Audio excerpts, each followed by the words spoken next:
UCLA's coaching search is heating up. And according to Pete Nakos of On3, the Bruins are really interested in Jedd Fisch. You are Locked On UCLA, your daily podcast on the UCLA Bruins. Part of the Locked On Podcast Network, your team every day. Welcome, everybody, to this edition of Locked On UCLA. I'm your host, Zach Anderson-Yoxsimer. Thanks for making this show your first listen each and every day. It's free wherever you get your podcast, and it's available on YouTube. Like, comment, subscribe, download. Thanks for your support. Welcome back, everydayers. We're talking about Jedd Fisch's coaching candidacy a little bit here today. We're also talking about the full release of the UCLA women's basketball schedule. And in the final segment, stay tuned for Spencer McLaughlin of Locked On College Football and I, Zach, having a full-on discussion of Nico's potential options. Does he stay? What's the Penn State window for the Bruins in the final segment? This episode is brought to you by FanDuel. New customers can bet just $5, and if your first bet wins, you'll get $300 in bonus bets to use across the app. Download the app today. So earlier today, on October 9th, you see the Pete Nakos report. He's going through a lot of coaching searches, a lot of different angles to where UCLA is looking, and the interest apparently from the coaching committee. Remember, UCLA has this committee that is helping Martin Jarmond, if not making the decision, at least suggesting this is the guy you should go after and pony up the big bucks for to hire. And Jedd Fisch is an interesting name that is linked to UCLA. Obviously, that's a guy that would be linked to the Bruins, considering he was the one-time offensive coordinator, wanted the job when it was open back in 2017.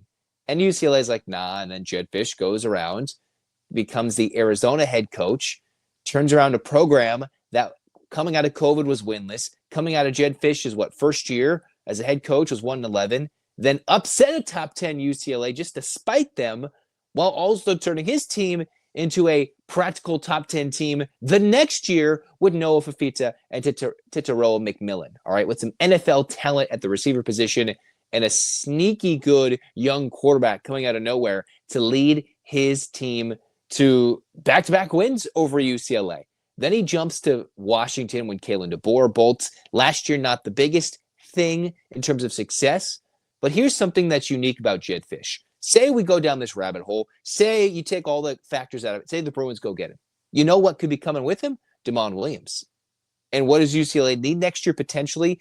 If you plan for a Nico departure, he could bring Demond Williams Jr. with him. He could bring Demond Williams. And then UCLA doesn't have to worry about a quarterback for this year. Maybe next year, but at least for a year, the Bruins wouldn't have to worry necessarily about going with another quarterback, because we've seen this over and over again. QBs tend to follow their quarterbacks. Although, if you want to look at Jedd Fisch's history, Noah Fifita did not leave Arizona to follow Fisch to Washington. But then you had Jedd Fisch, who was able to keep Demond Williams in Washington, and now he is their starting quarterback. And whether we want to go into the rabbit hole of yes, yes, yes, no, no, no, that's a guy that turned around a program and now has Washington, I believe, 4-1 at the moment, a big comeback win against Maryland, a surprisingly competitive Maryland team who they went on the road, were down big in the fourth quarter, scored 3 fourth-quarter touchdowns, beat the Terps, cross-country road trip. That just doesn't happen in the Big Ten. We saw what the Bruins did to Penn State, and Washington going across the country to beat Maryland, down big late, got the win. Whether it was sloppy, whether it was ugly, they survived and got the win. The only thing is, getting Jedd Fisch would be another admission of mistake for UCLA. And this wouldn't even be a Martin Jarmond one, because the Bruins could have gone after Jedd Fisch, gone after the young guy, when they went all in monetarily for Chip Kelly, and then he didn't do it. And then they're like, all right, let's go with Deshaun Foster. No. But they had fired Chip Kelly. They could have gone after Jedd Fisch when his name was open to jumping, like he did to Seattle. Well, if UCLA had fired Chip Kelly in 23, you know who could have very well been that coach for UCLA in the 24 season, still be ahead of the program? It'd be Jedd Fisch, an offensive head coach, a guy who would have his fingertips and everything, could still have that relationship with Jerry Neuheisel to keep him on staff, keep him under his wings, and get him ready to go. Or maybe he's a head coach and lets Jerry call plays. I don't know. That's a whole different conversation. Now, if you go into buyouts, with Washington being all right, maybe this could be the cheapest in terms of maybe he doesn't want a salary upgrade. He wants a new jump. He wants a new start. All right. I wonder what UCLA could do to go get Jedd Fisch. Now, if you're looking at it from Fisch's perspective, it's like, I just got started at Washington.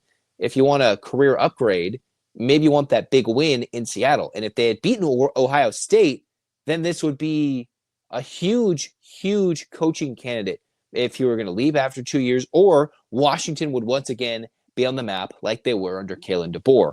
They just haven't had that same type of success where DeBoer came in there and immediately turned the Huskies into a national championship contender with Michael Penix Jr.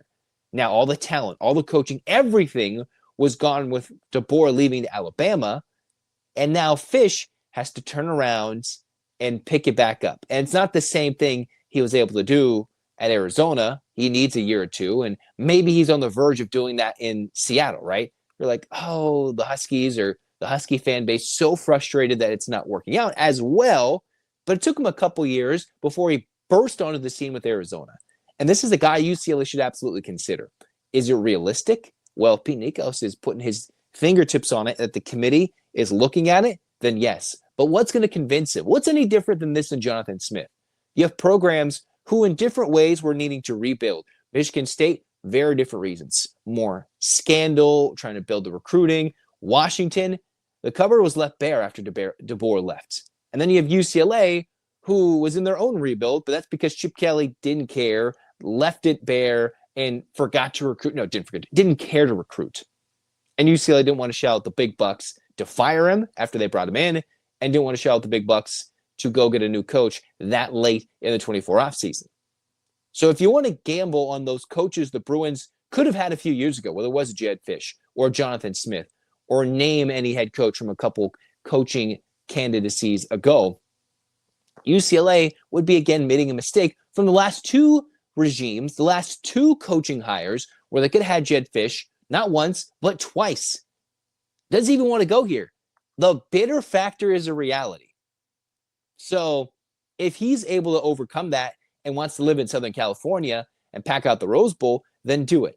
But then he's going to have another fan base that completely despises him if he just leaves Washington right now after 2 years, not in the same way that Kalen DeBoer did, which was take them to a national championship game. Get them on the verge of playing New Year's Six games in the first 2 years, the 2 years he was there in Seattle, when he was with the Huskies. All right? Now, it's a good idea that UCLA is looking in the right direction. I just don't know if that's where it finishes. But the fact that it's getting reported, Pete Nakos, the coaching committee is looking that way. They're interested, but is it both sides at this moment? It's like in your dating. You're like, I'm interested. Well, you could have had me a few years ago when I was interested. And you're like, I was looking at other options. That's what UCLA was. In a reality, they had a diamond in the rough right in front of them the whole time. Oh, well. Oops. We'll see what happens with how it all shakes out. And maybe we'll get Roman Thomas Shop to discuss the optics of the likes of Jedd Fisch on this podcast. But that's not what we're doing today. Next, we're shifting into UCLA women's basketball's full schedule release, which is huge. And I talked about some of the top 10 matchups. There's another near top 10 matchup. And just about every non-conference mid-major game, tournament opponents. What? Let's talk about that next on Locked On UCLA. Mazda crafts cars for those who do more than simply move. Mazda delivers the confidence with every ride, with more IIHS top safety picks and awards than anybody else. Also, you can feel the Japanese craftsmanship in every detail, from the metallic accents, available Napa leather upholstery, all that, and you can make the everyday drives feel like anything but, from smooth handling to intuitive controls. Like our players, we sweat every detail, because when you make every move count, impossible becomes irrelevant. Mazda, move and be moved.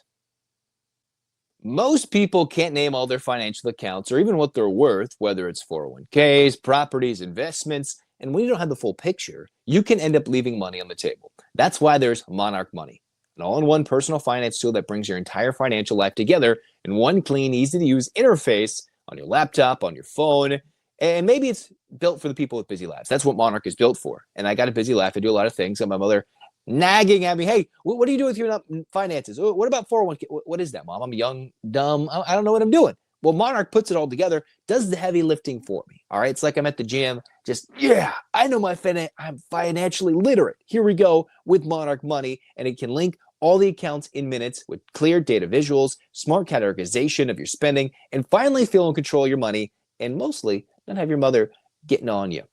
Don't let the financial opportunity slip through the cracks. Use the code LOCKEDONCollege at monarchmoney.com in your browser for half off your first year. That's 50% off your first year at monarchmoney.com with the code LOCKEDONCollege.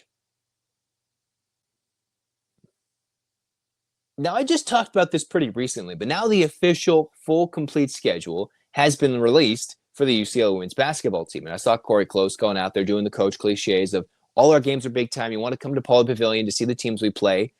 And I was like, all right, let's take a look at this full complete schedule. Let's do a deep dive in not just the top 10 teams, but who UCLA is actually playing. The season opener, not in Paris this year, they're taking on San Diego State. And it's one thing if you're looking at San Diego State from the men's side, yes, they're going to the Pac-12, they're moving up. Well, the women last year for San Diego State was a program that made it to the tournament last year. San Diego State 25-10. Now, it's different with the portal. It's different every year. But that's a program that's coming off a big high, all right? We tend to look a lot at what programs are going to do this year. But if they're coming off a tournament season, that's usually a good team to schedule for Cori Close and company. All right, local, you're playing at the Honda Center, trying to rev things up in a neutral site venue, which is a key thing we're going to see in this UCLA schedule. Honda Center, Monday night, and they're taking on San Diego State. Huge, absolutely huge for UCLA to take on. Oh, that's a good game. UCSB, it's a home opener, Thursday at 11:30 a.m. Those are the types of games that normally you see the schools come through. It's a field trip game. I'm not sure if that's what's being billed as, but generally you see those midweek day games, and you're going to see the middle schools, the high school, usually the middle schoolers, the elementary school kids come through and try to pack up the arena, and we'll see if that's what the case is on November 6th. So UCLA plays a morning game against Santa Barbara. That's a game where, one, it's going to be an early trip home for Santa Barbara. Quick and easy trip. They get home probably before dinner time. And if you've ever bust in the Central Coast to Los Angeles, you're going to want to be home by dinner time. In the meantime, Santa Barbara, that's close to Cori Close, literally, because that's where she played. That's where she has a lot of connection to, with that being her alma mater. So as much as UCSB, they had been threatening in Big West play in recent years to be close, knocking down the door, maybe on a tournament berth. They haven't gotten there lately. Last year it was UC San Diego, but Santa Barbara is close to Cori Close's heart. So that's a reason for one of the few cupcakes UCLA has in the schedule that's a game that UCLA would play at home. Oklahoma, already talked about it. The game that somehow flew under the radar, where they're going to take on Aaliyah Chavez and the Oklahoma Sooners in another neutral site game in Sacramento. So that means Oklahoma has to travel. UCLA doesn't have to go that far. They take an hour flight to the state's capital to play a Sooner team that is a top 10 preseason team, whether you're looking at ESPN, which I was looking at, top 10, top 5 potentially, and that can continue to build the resume for UCLA. If the Bruins beat down the Sooners, you could argue about how ready Oklahoma is or just how dominant UCLA is, or if it's a close battle, that means UCLA is going to be in a very competitive season this year with a lot of potential against these other good teams. Now, the WBCA Challenge, this is where the part of the schedule I talked about last week or in the last couple episodes, it was open. It's already been announced, but now they've put in the game times and the dates. November 13th, UCLA is playing North Carolina, and that is a top 10, top 11 team. That's a team with Alina Arnosalo for UCLA. That's another challenge against another conference, right? You get the SEC challenges. You get the likes of an ACC challenge here with North Carolina coming to town in Vegas, one of 2 trips to Vegas for UCLA. So it's not like how last year Cori Close's team went to Paris, went to Hawaii, went to the East Coast for 3 games to play a Monday Coretta Scott King Classic game, and then they went to play the rest of their East Coast Big Ten games. No, that's not what they're doing this year. They're limiting travel. We saw Mick Cronin complain so much about the travel. I don't necessarily think Cori Close did the same thing, but as much as UConn was dominant over UCLA in the Final Four game, think about the travel. Think about all that travel. UCLA had to go from the West Coast to the East Coast on top of all the miles they had already logged. On top of all that. So UCLA is like, you know what? We have a good team. Let's stay fresh. Let's not go on an airplane 20 times for hours. Let's do it for a quick hop, skip, and a jump. Up and back for an hour.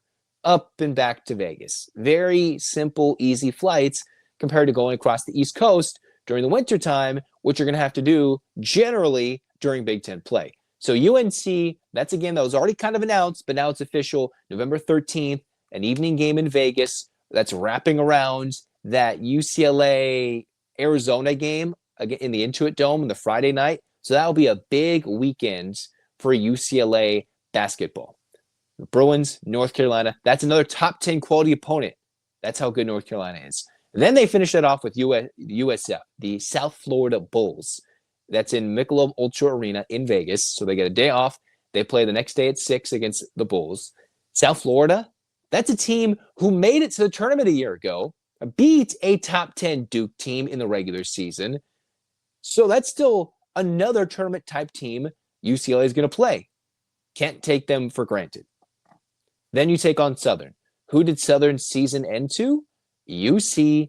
All right. So Southern played UCLA in this most recent season, and it was a nice little battle. But the Bruins knocked them out in, the second round, I believe, last year. Another tournament team. So you look at all these games for UCLA. 1, 2, 3, 4, 5. 5 of the first 6 against tournament teams. Okay. Whether they're top 10 or not, tournament teams, excluding the UCSB game. Oh, let's keep that stretch going. Because then they're going to take on Texas and then Duke/South Carolina. All right. So those are the games in Vegas once again. UCLA is going to play 4 out of 5 games from the middle to end of November in Las Vegas. Literally, the Bruins are having a Vegas residency against top 10 teams. You're going to play, guaranteed to play Texas, top 5. Going to play either Duke, hopefully South Carolina in the winners bracket of that Players Era Women's Championship. And then you finally come home and play Tennessee. So the funny thing is UCLA in the month of November has 3 home games. Now, UCLA is truly not leaving the West Coast. If you're leaving, they're not leaving the Western region when you go to play in Vegas multiple times. They're not flying more than an hour. So those are easy trips against big opponents, neutral site arenas to prepare for what it's going to be like in this upcoming NCAA tournament. Well, you keep going down after you play in Vegas the second time, as I mentioned. The Tennessee game, huge. That is the biggest home game on this schedule. It is. Now, if Juju was healthy for USC this year, that's a different story. That's one you circle. And we'll see what USC looks like this year without Juju, with her out for the season with injury, what the other pieces in the London Jones USC uniform looks like. But the biggest game is Janiah Barker in a Tennessee uniform coming to play UCLA in Pauley Pavilion on the last day of November. And UCLA's statement game last year was an end of November game against South Carolina. Well, the Bruins are having a schedule that was just like one 2 years ago, where when they were one of the best teams in the country, beat a bunch of good teams. Now they have struggled in Pac-12 play. This year, the conference isn't necessarily tougher than it was last year. It's not as tough as the Pac-12 was years ago. And the non-conference schedule is as stacked as it's ever been. The mid-majors, almost all of them made the tournament last year. And then you mix in at least 4 to 5 top 10 matchups in the non-conference. Huge. The early season Big Ten game, first weekend of December, is Oregon at home. And they wrap things up against Cal Poly and Long Beach State before New Year's Eve comes around. And the Bruins will travel to Columbus and Penn State. So the Bruins, with an early start time, might be flying and landing in Los Angeles, getting home to Westwood right around the time everybody's counting down to New Year's. So around that time is when the Bruins will be returning back from their Big Ten games. And right after the New Year's Day, the Bruins take on USC January 3rd at Pauley Pavilion. So they have an early season USC game. We'll see if that's good, bad, indifferent. So 3 cupcakes against Big West teams. The other non-conference games, 3 teams against mid-majors who all made it to the tournament. Now I expect there to be UCLA wins by 20 to 30, maybe 40 points. That still means that schedule is challenging to where UCLA is going to face teams that they could face in any round. From the first round, second round, a surprising Sweet 16 team, a rematch of an Elite Eight battle, anywhere that they could face somebody from the first round to the championship they're facing off against in this non-conference. And that's what it's supposed to do. A schedule is supposed to build your resume and prepare you with the tests and the X's and O challenges for what UCLA is going to face in March into April. And that is what a schedule and the coaches have to adjust and adapt to coming up in this upcoming season, which is why I'm excited for the UCLA women's basketball team season. Next, we're going to talk about with Spencer, a segment that we recorded about a day ago, with the likes of what is UCLA looking like with Nico in the future, Jerry, everything, shampoo, commercial for Jerry, all that coming up next with Locked On UCLA and Spencer McLaughlin. Be nice, Bruin fans, or don't. The NFL season is here, and FanDuel has an offer you don't want to miss. Right now, new customers can bet just $5 and get $300 in bonus bets if you win. That's right. Pick a bet, put down $5, and if it hits, you'll unlock $300 in bonus bets to use across the app. And this is what makes football watching and watch parties more exciting. You got something riding on the action. Go check it out. So what are you waiting for? Visit FanDuel.com to download the FanDuel app today and get started. This episode is brought to you by Square. Your favorite neighborhood spots, they run on Square. That's because there are certain businesses that make the neighborhood the neighborhood. These places are the ones that become an extension of your home, whether it's the sports bar dedicated to your team's fan base, the spot with the best wings in town for game day, the beloved local chain that's been rooted in your community for years. These businesses are what bring people together, and when the neighborhood businesses thrive, the whole neighborhood thrives. Think of Phil's Coffee. You're going and you're like, I need that coffee. I need that pick-me-up. I need that vibe. I need the good place to go. Well, Phil's Coffee is one of those spots. And just a reminder that Square is a proud partner of more than 4 million neighborhood businesses around the world. You can go to square.com/go/LockedOnCollege to learn more. But before you do, go support your favorite neighborhood spot. You'll be happy you did. Square, we'll see you in the neighborhood. I was pondering this angle the other day, Zach, that the last time we discussed Nico, it was amidst the Deshaun Foster chaos, downfall, 0-4, this is horrible. He's going to wind up in the portal again, and that, I think, is still a possibility. But Jerry Neuheisel is kind of a vibe, and I just wonder, he's from the LA area, Nico Iamaleava, that is. Does he want to stay? Is this the first step, this shocking win over Penn State? Is that the first step towards making him a foundational piece of the Bruins rebuild? I mean, it would be a foundational piece, or it's the foundational piece to his NFL draft stock rising significantly at the end of this redshirt sophomore year, because he can still leave. If he balls out and an NFL GM's like, imagine if you have like a real O-line and you're like, oh, like we can protect him and give him a year or two to develop at the NFL without playing right away. He might take that opportunity. Like, who would you put as your top 2 QBs in the NFL draft right now that aren't hurt or have injury history coming into this year? Dante Moore is pretty high on that list if he were to decide to come out, and I don't know that that's a guarantee because Oregon, no matter how this season ends, will offer him a sizable NIL package to come back and play another year of college football with how he has looked so far. So coming into this year, I would have said Cade Klubnik, Garrett Nussmeier, their stock has plummeted. Maybe their physical traits and Drew Allers could get them taken, but man, Nico looked pretty special on Saturday.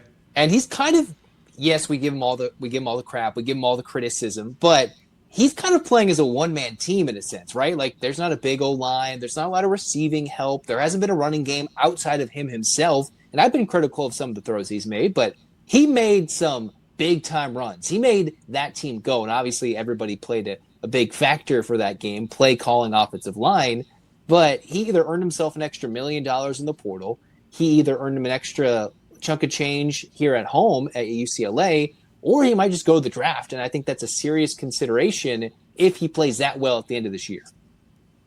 I hadn't really pondered that angle. It's easy to forget. He redshirted at Tennessee, played there for a year. This is year 3. He will be draft eligible, but there is something to be said as well, for raising your NFL draft stock with continued play in college. I think that we see more NFL teams valuing that rather than the guys that just start and pop. I mean, if he were to get taken in the draft, be it in the first round or elsewhere, he wouldn't start for a couple of years. He better not. No. I mean, he's good. He hasn't played very much football. No.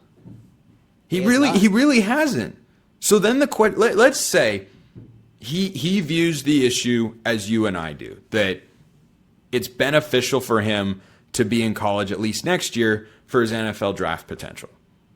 Is UCLA the place where he's going to play? You would, obviously, his camp, considering this is the same thing to Tennessee, would have to be promised that the O-line would be much better than it is in 2025. If it's not, then there's really no reason to be the starting quarterback at UCLA. Like, I enjoy what he did against Penn State. I believe that there's, maybe even better things to come in this year if there's still a positive swing to this season. But in reality, the O-line has to be better. And why would a quarterback want to play behind a mediocre O-line? As good as they played against Penn State, we have to see it. So it really depends how this season plays out.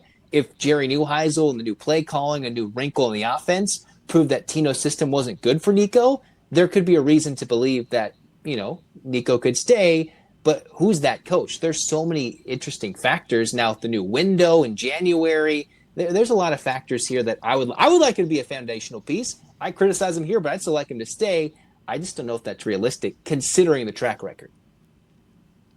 Maybe the most likable coach right now in all of college football that's not a head coach is Jerry Neuheisel. I mean, he's, 17 years old out there 33. calling. The only guy who looks younger than Spencer is Jerry Neuheisel. Yeah. We need to be on your skin routines. He's doing great things for people like me. The babyface community thanks him for his service and appreciates the work that he has put in over the last 10 days. I wonder if he's figured out how to use the headset or how to call plays. Everything about that is so wild and just makes it even more embarrassing for Penn State. You think his dad would have told him a couple of things? Like, hey, Rick, what'd you tell your son? Well, hopefully I figured he'd know how to use the headset, but apparently you don't. Well, but I bet the headsets have changed a lot since Rick was there. I mean, yeah, but, you should be able to realize that the headset should be down. That's broadcaster coaching 101. Talk with the headset down. Like, just keep it down. At least cover it like this. I don't know. Like, yeah. I think that whole story makes it all the more bizarre. And let's also remember, Tim Skipper was the interim head coach at Fresno State last year and is not a brand new guy in the college football space. Do you think that he and Jerry Neuheisel the rest of the year are the interviewing coaches for the UCLA football job? It depends how long this transformation continues to take place. If this was a one game, superstar moment, we will take this in a 1-11 season, and I don't think you can dunk on us because we beat Penn State, right? I think we'll be like, all right, 1-11, but we beat a top 10 team. If it's they get bowl eligible, that's something you just don't do with this team because this UCLA team was horrible the first 4 weeks. You know it. I know it. Everybody knew it. They were one of the worst teams in the FBS and Power 4 level. They were down 3 scores to Northwestern. And then they come out, and you could argue it was a fluke. I don't think the way they physically pushed around Penn State was a fluke in that game. Obviously, an onside kick went their way, but the Bruins ran it down Penn State's throat, like dominantly. Although they didn't spy Nico. I don't know why they did. I think that said more about Penn State's mental preparedness for the game. But, I mean, UCLA, it didn't matter if you're prepared. They'd run right through the O-line prior to the few days with 2 days of changing the game plan, new offensive play caller. Like, they gave 2 to 3 days to implement a game plan, and the O-line played well. So maybe it's a new system. Obviously, they won't have the element of surprise. They're probably not onside kicking. So if they go to Michigan State, win, or just look strong and continue to do so, and hey, maybe this was the Deshaun Foster and Tino issue, then yes, I would think they would have a clear shot at the job. But do you really want the interim, whether he was with Deshaun for a year or 2 months? Jerry Neuheisel has to stay on the staff. He's been through multiple regimes. He's a lifelong Bruin. He's got to stay in some capacity. Tim Skipper with a bowl season, yeah, you almost might have to give him the job and some consideration from being Penn State. But I'm still I don't know if I want to just hand the interim guy. That's kind of what Deshaun was, the guy on the staff to keep everybody together. We might need a new identity for UCLA, even with this win. Jerry Neuheisel might be the guy to provide that, though, who I'm told is definitely not Joey Molinaro, despite massive speculation. He needs a shampoo commercial, man. He needs a good shampoo commercial and conditioner NIL for a coach. I don't disagree. I don't think you can disagree with that statement. Give me a 15-second glance at what to expect after the big win. They go on the road to East Lansing against a Michigan State team that really needs a win. This is a real look at UCLA if they can make a consistent effort to be strong up front. It's not about how Nico plays, it's how the O-line and the D-line play. If they dominate Michigan State, who is dominated by Nebraska at keeping Aiden Childs upright, then this is a realistic thing UCLA can sustain for the rest of the year. Can they keep Nico upright? Can he run without a spy watching him? Then I think this would be something sustainable. If not, then Penn State just should fire James Franklin right away. 15-second snapshot in 60 seconds. Zach Anderson-Yoxsimer, Locked On UCLA.